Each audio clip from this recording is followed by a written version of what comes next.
Benjamin ne peut croire ses yeux lorsqu'il voit sa fille, qui a l'autisme, parler avec un paon. Se demandant si c'est une sorte de miracle, il dit « Ils prendront toutes tes biscuits ». À son grand étonnement, au lieu de rester silencieuse comme d'habitude, sa fille lève la tête et lui lance un large sourire. Ce sourire lui inspire une idée qui semble folle au premier abord. Il décide d'acheter ce vieux zoo en ruine et de donner à sa fille une enfance heureuse pleine de magie.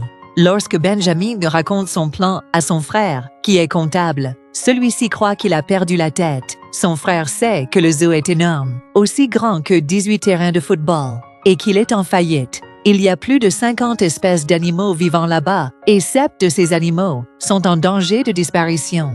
Mais les animaux ne sont pas la pire partie. Le problème, c'est que le zoo est vendu avec des maisons, et le vendeur dit que Benjamin doit acheter les deux. Cela signifie qu'il doit également conserver tous les employés du zoo. Son frère sait que Benjamin n'a pas beaucoup d'argent et qu'il ne pourra peut-être même pas maintenir le zoo en activité pendant 1 mois.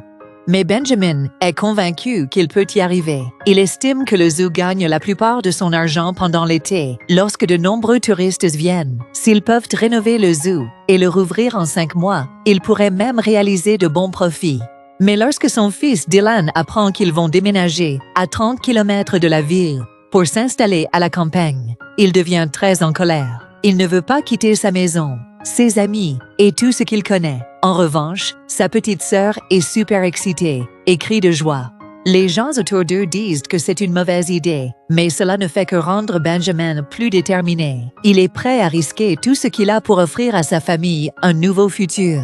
Il ne veut pas voir sa famille rester triste pour toujours après le décès de son épouse.